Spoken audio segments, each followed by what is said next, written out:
Жыхарка Шклова заплатила 1000 белорусских рублей за свою даверлівасць, потрапіўшы на вуду інтэрнэт-махляроў. Анастасія Печанькова раскажа пра новы сеткавы бізнес.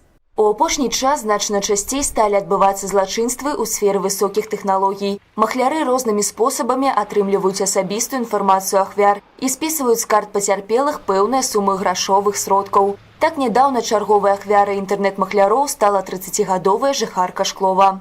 Гражданка Республики Беларусь, местная жительница города Шклова, обратилась с просьбой оказать помощь по возврату денежных средств, которые были списаны с ее банковской карты.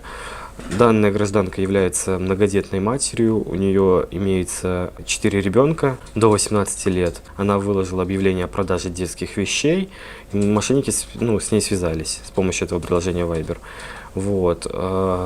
Начали вести диалог о приобретения детской одежды, и во время этого сбросили ей ссылку на поддельный сайт.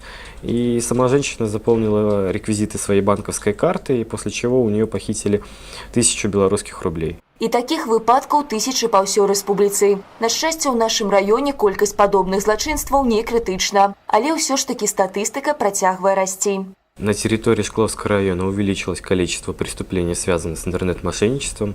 В настоящее время совершено 34 преступления. По сравнению с прошлым годом количество преступлений выросло примерно на 40%.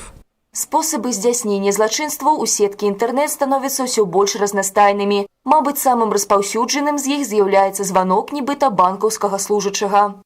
Людям поступают звонки о том, что с ними связывается сотрудник банка и сообщает о том, что с их карточки пытаются похитить деньги и просит продиктовать необходимые сведения для отмены операции. После чего человек диктует необходимые им сведения, и деньги с карточки также уходят. Памятайце, махлярства значна прасцей папярэдзіць, чым расследаваць факты, які ўжо адбыўся, а таму будьце пільныя. Прошу вас обратить ваше внимание о том, что в настоящее время участились кражи банковских карт.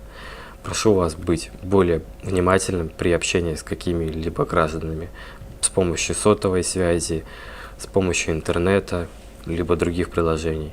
Обращайте внимание на номера телефонов, с кем общаетесь, потому что зачастую они используют поддельные номера, либо номера иностранных государств. Только ваша внимательность и осторожность может сберечь ваши денежные средства.